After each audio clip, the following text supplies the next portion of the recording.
Happy holidays from Team Beautiful. I'm Mcgevna. I'm Holliday. And I'm Shamika Sanders. 2016 is coming to an end, but not before we highlight the best moments of the year. That's right, from Beyonce's Lemonade to Donald Trump winning the 2016 presidential election, this year's been filled with highs and lows, and that says a lot. 2016 was also the year that the Kardashians reached a new level of drama and pettiness. And that says a lot. It was also the year of Black Girl Magic, as we got to see Malia Obama cut loose, if you know what I mean. It was also the year of the scammer. We got scammed by Joanne, aka I Am Brandon, who gave us iconic lines like, honestly, truly. Shut the fuck up, Rihanna. Get out of my Caucasian house. That was my favorite one. We also saw the glow up happen to Cardi B, who went from Instagram star to reality TV superstardom and dropped a mixtape in between. We're so happy that you guys are joining us to count the top moments of 2016. Make sure you keep it locked right here.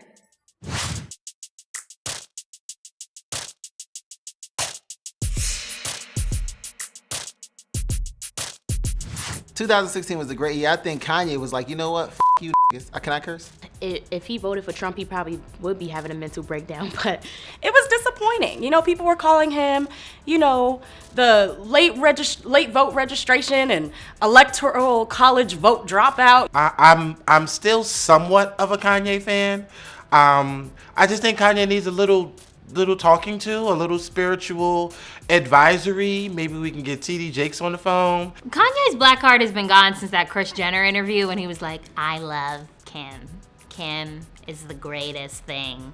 Kanye, when you started talking about Trump, you lost it. Black card is revoked. You are not invited to the barbecue. You can't bring the potato salad. I think Kanye needs a hug from his moms. No disrespect. You know, he needs a hug, and he hasn't gotten hugs, and those Kardashian hugs are very cold. And you know, when you're getting that Kardashian money, you need a man like Donald Trump in the president. Did he walk up to Donald Trump and tell Donald Trump, you don't care about black people? No, he didn't. He was sitting like, can I get a place in the cabinet too? Can I have a sit at the table, massa?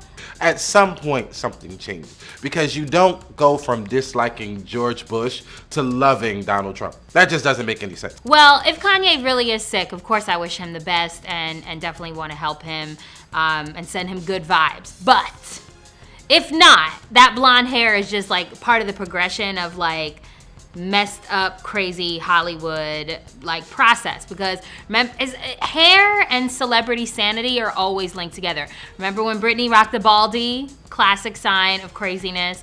Chris Brown, once Chris Brown dyed his hair, and then remember he got that big tattoo on his head, that was like the beginning of the end for him. It was probably a thing where he just came to a realization like all right, I'm gonna just face it, like he's gonna be president. He probably just saw it coming already, and he probably was like, you know what? Let me just try and make the best of what's going to happen. So that's what I think more of. I don't think more so he was just on some from jump like, yeah, Trump. Like I don't think it was like that. No, Kanye is a very big artist, so he goes through a lot of things. So if he's having a mental breakdown, he just needs time to himself to figure it out, you know? Like, people go through things. Like, he could be really having a mental breakdown. Like, You know what's really bad when celebs dye their hair blonde? I'm thinking he went to Chris Brown's rehab center, came out, and I think when you sign up for Chris Brown's rehab center, you just get like an automatic blonde do, and once you go blonde as a black man, you don't come back. A la Chris Brown. I think it's a disgusting thing to say that anyone's actions like that would warrant her being treated the way that she was treated or being robbed like that, and she has children. She's a human being at the end of the day. And we all flaunt the best parts of our life. That's what social media is about. I mean, I'm not sending you pictures of like, you know, when I go eat at McDonald's. Shh, don't tell nobody, because that's a lie. Instagram is for flaunting your wealth. You just gotta know to do it after you leave the location. You can't be like sitting here alone with this $1 billion ring on, here's my geotag, hashtag on fleek. No, you gotta post that 2 days later. I don't post nowhere I'm at. If you even look at my stories, even my stories are uploaded. I don't want you running up on me. Like, Zilla, can you post my mixtape? No, I don't post mixtapes. Don't interview struggle rappers. Don't ask me to do that. and you know, she was always in the light, you know, and you could tell she had a love for that. So to see her back away, you know, you can tell that something really traumatic happened to her. I don't think anybody should rob anyone just because they're flaunting what they got on social media. Like, social media is all about flaunting and showing, you know, what you got off. So if you are Kim Kardashian, which means you have a lot of things, of course, that's a part of your brand. That's why people follow you. You're aspirational, you're beautiful, you've got stuff. So I don't think there's anything wrong with her flaunting herself on social media, but unfortunately in this case, made her a bit of a target. This will probably end up, even though it was not a publicity stunt, this will probably be her return. Will be like, return of the Mac. Like, she'll just come back like she never left. So how do I break down the Kardashian China Jenner tree? I cannot, because it is an entangled root of mess that even the most Christmas light untangler extraordinaire could not untangle. Like, what the hell is this? China and Tiger were together first, and then China and Tiger broke up, and Kylie and Tiger got together, and then China and Rob got together, and then, because Tiger and China had a baby first, so now China and Tiger's baby is with Kylie and Tiger, and China and Rob have a new baby. So now everybody just family. My first reaction to Rob and China getting together was this relationship is as fake as Black China's butt. But I like Black China's butt, so I wasn't really mad at it.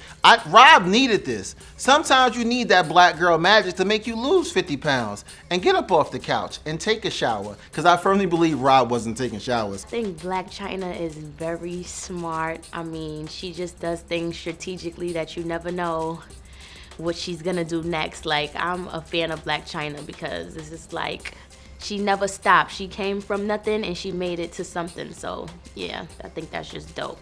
I mean, I don't really know Rob personally, so my thoughts on him being on the show is that China brings out another side of him, so we got to see that, and it's just, Rob is Rob. It took me a while to even consider taking it serious. Like, it really took me a while, but I was shocked. Like, I saw it and I'm just like, is it real? Are they for real? Or is it just a get back thing, a revenge thing? Like, what is it? Like, I didn't know what to call it. I think Rob approached China and was like, hold on, let me put on my LA ball cap. Hey, China, you know, you want to get some chicken wings? Your ass is fat. I think that's what happened. She was like, I like your sweatpants, roll. The Kardashians, like, TikTok, the game is locked, and it's just us. So, you know, they probably don't feel comfortable with letting other people win, but They're gonna have to check whole other boxes on application. They have to just fill it in and just put in like my cousin uncle, my uncle daddy. Like, it's like weird how they to see Rob with China and the boy, and then to see the little boy with Kylie. That's some good entertainment right there. Like, you cannot write that stuff. I think there's a whole nother person that's operating everything. Like, you remember Men in Black? When there was a little alien inside the dude's head? It's an alien inside China's butt that's maneuvering both parties. There's one alien in each cheek, and they having like a pseudo robot war against these people. Okay, as much as I love how pristine and perfect and black the Obamas are, it's kind of fun to see them be lit. So I was excited about it. I was like, go ahead, girl. Even though she couldn't dance, you know. Oh, yes. When she was, and wait, no, I don't think she was puffing yet, but she was just No, she was getting her look. She was. I saw her little rolls and, a little Carlton. Malia Gate was interesting because Malia has been cooped up in the White House for 8 years. Her mom is like Michelle Obama, who is the most beautiful, regal African-American woman that we've ever noticed or witnessed in a very long time. And her dad is Barack Obama. So I would imagine that she's been waiting to smoke weed for 8 years. When I saw Malia's twerking skills, my immediate thought was Malia needs some black friends. First off, Malia is doing nothing that white people don't do. These white kids are doing that all the time, smoking weed and horribly twerking at every single event that I go to. But that's America. That's not only America, that's Donald Trump's America now. I don't think Malia has ever heard from the 99 to 2000, because if she had heard that, that means she would have gotten the proper twerking training. She clearly has been hanging around a lot of white friends, friends because we saw in her twerking skills and in that blunt, if that's what that was, what happened. But she was a little black. She was listening to Bryson Tiller while it was happening. Black people love Bryson Tiller. They're young women, you know. They probably doing less than I was doing when I was a kid. So I think it's you know, she's going off to college. Sasha's growing up. I think people blew it way out of proportion. And as black people, we already know the spotlight is even hotter. The Bush girls were out getting drunk every night. Yeah, I feel bad for her. She's under that light where she gets so much scrutiny for doing something simple that we've all done. But she needs some black friends, because black friends don't snitch. Like, black kids do this too. They just don't never tell you. You'll never find out. White kids, they just, hey mom, I'm gonna go smoke some pot with my friend Brad. That's what they do. That's what they do. They do that even more in Donald Trump's America. I wasn't really mad. I was more mad at her friends for outing her. Because I just think that was really, really whack. Malia, get you some brown friends. Because the brown friends would have been like, all you got to do is get on my Snapchat. We cool. The white friends are like, oh my God, we can totally call TMZ. We can get these photos out. $1 million. You got to pick your friends, girl. Pick your friends, girl. So I think if she just give us some brown friends, get a nice mixture going on, we won't worry about that. Girl, we want you to smoke all the weed you can.